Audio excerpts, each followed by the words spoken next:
Hello friends, क्या हाल चाल। मैं सत्यम शुक्ला आपके अपने यूट्यूब चैनल न्यू क्लासेस पे आपका हार्दिक स्वागत करता हूं। कैसे हैं आप लोग? स्वस्थ होंगे, मस्त होंगे। उम्मीद करता हूं कि पढ़ाई में व्यस्त होंगे। बच्चों का कमेंट आ रहा था, सर जी क्लास 10th केमिस्ट्री का सिलेबस कब स्टार्ट होगा। सो आज से हमने सिलेबस स्टार्ट कर दिया, लेकिन सिलेबस पढ़ने से पहले ये तो पता चले कि सिलेबस में पढ़ना क्या है ना। क्योंकि गवर्नमेंट ने न्यू अपडेट दिया, आपको पता है कि नहीं? न्यू अपडेट आ गया है, गवर्नमेंट ने नया अपडेट दे दिया कि जितनी भी परीक्षाएं होंगी, वो चाहे सिविल एग्जाम हो या फिर आपका कोई बोर्ड का एग्जाम हो, जितनी भी परीक्षाएं होंगी अब वो एनसीईआरटी बेस्ड होंगी। कोई भी क्वेश्चन अलग से नहीं आएगा, है ना। सारे क्वेश्चन आपके एनसीईआरटी बुक से रहेंगे। आप क्वेश्चन देखते ही, अगर आपने एनसीईआरटी कंप्लीट पढ़ रखा है तो आप क्वेश्चन देखते ही ये पता लगा सकते हैं कि हाँ, ये क्वेश्चन हमने पढ़ा है और ये एनसीईआरटी बुक में है। पूरा भैया एनसीईआरटी सिलेबस हम कंप्लीट करेंगे, कहीं अलग भटकने की जरूरत नहीं है। इस चैनल पर आपको कंप्लीट एनसीईआरटी मिलेगा, चाहे मैथ हो, बायो हो, फिजिक्स हो, केमिस्ट्री हो, है ना। कोई भी सब्जेक्ट हो, आपको complete NCERT full syllabus new update के साथ पढ़ाया जाएगा। बने रहिए। चलिए देखते हैं चैप्टर 1 का जो सिलेबस है हमारा, वो क्या है। इसमें आपको टोटल 5 हेडिंग पढ़ने हैं भैया, टोटल 5 हेडिंग पढ़ने हैं, लेकिन उसके अंतर्गत बहुत सारे हेडिंग है ना। देखो, पहला क्या पढ़ेंगे हम? रासायनिक समीकरण पढ़ेंगे। रासायनिक समीकरण क्या है? Chemical equation. केमिकल इक्वेशन पढ़ेंगे हम, जैसे Mg प्लस O2 MgO बन जाता है ना, ऐसे केमिकल इक्वेशन पढ़ेंगे। फिर रासायनिक समीकरण को लिखते कैसे हैं? रासायनिक समीकरण को हम लिखते कैसे? इसको दो प्रकार से लिखेंगे हम। एक शब्द समीकरण होता है और एक केमिकल फार्मूला इक्वेशन होता है ना। एक क्या होता है? तत्वों के प्रतीकों द्वारा समीकरण को लिखा जाएगा, और एक क्या होगा? शब्दों से जैसे मैग्नीशियम और ऑक्सीजन का जब होगा, अभिक्रिया कराएंगे तो मैग्नीशियम ऑक्साइड बनेगा, है ना। इस प्रकार लिखेंगे। ठीक। अब इसी अभिक्रिया को अगर हम क्या करें, वाक्य में बनाएं या फिर वाक्य में विस्तारित रूप से किसी को समझाएं, बहुत लंबा प्रोसेस हो जाएगा। इसलिए रासायनिक समीकरण को लिखने के लिए दो विधियों का प्रयोग किया गया, एक शब्द समीकरण और एक केमिकल फार्मूला इक्वेशन। बात क्लियर है? चलिए, तो रासायनिक समीकरण को हम दो प्रकार से लिखना सीखेंगे। फिर तीसरा हेडिंग पढ़ेंगे हम, संतुलित रासायनिक समीकरण का महत्व। यानी कोई भी इक्वेशन जब लिखा जाता है, कोई भी रासायनिक समीकरण जब लिखा जाता है तो वो संतुलित होता है ना, बैलेंस्ड होता है। वो उसका महत्व क्या है, कैसे हम किसी भी रासायनिक समीकरण को संतुलित करेंगे, इसके बारे में पढ़ेंगे। बात क्लियर है? क्लियर है ना। चलिए, पूरा न्यू अपडेट आया सिलेबस का भी है, वही पढ़ाया जाएगा। चलो, अब जो संतुलित रासायनिक समीकरण का महत्व है, यानी जब इक्वेशन को हम संतुलित करेंगे, बैलेंस करेंगे, तो उसमें 7 स्टेप्स होंगे, 7 चरण होंगे। किसी भी रासायनिक समीकरण को अगर आपको संतुलित करना है तो उसके 7 मुख्य चरण हैं। 7। और उसमें जो छठवां चरण है हमारा, यानी जो 6th स्टेप है, उसमें हम पढ़ेंगे हिट एंड ट्रायल विधि द्वारा रासायनिक समीकरण को संतुलित करना। बात क्लियर है? छठवें स्टेप में हिट एंड ट्रायल विधि द्वारा रासायनिक समीकरण को कैसे संतुलित किया जाता है, ये सीखेंगे। फिर चौथा हेडिंग है रासायनिक अभिक्रियाओं के प्रकार। Very very most important heading, very very most important for a board exam.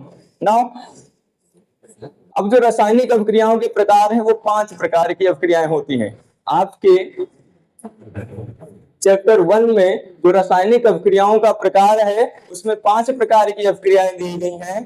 पहला क्या है? संयोजन अभिक्रिया है। उसी में आप ऊष्माक्षेपी और ऊष्माशोषी अभिक्रियाएं पढ़ेंगे। रासायनिक अभिक्रियाओं के प्रकार में अभिक्रियाएं 5 प्रकार की हैं, और उसी में पहला जो है हमारा, वो संयोजन अभिक्रिया है, और उसी में ऊष्माक्षेपी और ऊष्माशोषी अभिक्रिया पढ़ी जाएगी। फिर दूसरा वियोजन अभिक्रिया है, यानी अपघटन अभिक्रिया। वियोजन अभिक्रिया कहिए या उसी को अपघटन अभिक्रिया कह दीजिए। बहुत सारे बच्चे कंफ्यूज हो जाते हैं कि सर जी, जो वियोजन अभिक्रिया है, क्या वियोजन अभिक्रिया है, अपघटन अभिक्रिया है, या फिर दोनों अलग अलग है? तो मेरे प्यारे चिलगोजों, याद रखिए कि वियोजन अभिक्रिया कहे या अपघटन अभिक्रिया कहे, वो दोनों एक ही है। बात क्लियर है? चलिए, तीसरा टॉपिक पढ़ेंगे विस्थापन अभिक्रिया। विस्थापन से याद रखिए, विस्थापन में द्विव कर दीजिए ना, यानी विस्थापन से आप द्विविस्थापन याद रख सकते हैं। बात क्लियर है? विस्थापन, किसी का 2 बार विस्थापन हुआ तो उसे क्या कह देंगे हम? द्विविस्थापन अभिक्रिया। फिर पांचवा पढ़ेंगे हम उपचयन अपचयन अभिक्रिया, या इन्हीं अभिक्रियाओं को हम रेडॉक्स अभिक्रिया कहते हैं। हाइड्रोजन और ऑक्सीजन, इन्हीं से संबंधित ये अभिक्रियाएं हैं। बस बात क्लियर है?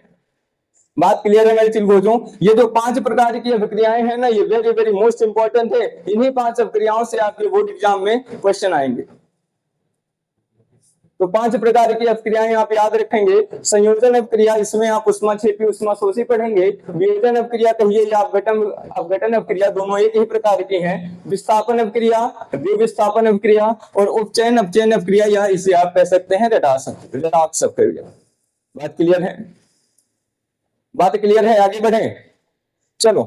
फिर जो 5वां हेडिंग है हमारा, वो है उपचयन अभिक्रिया के प्रभाव, यानी उपचयन अभिक्रिया का क्या प्रभाव है ना।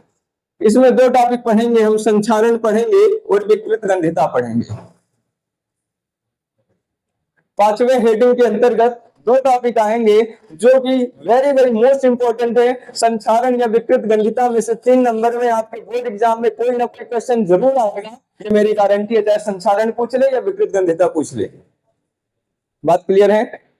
ये आपका पहले सिलेबस का क्या हुआ भैया, इंट्रो हुआ पूरा, कि क्या क्या हमें पहले वाले चैप्टर में पढ़ना है। पहले वाले चैप्टर का सिलेबस क्या है, क्या क्या पढ़ना है, क्या नहीं पढ़ना है।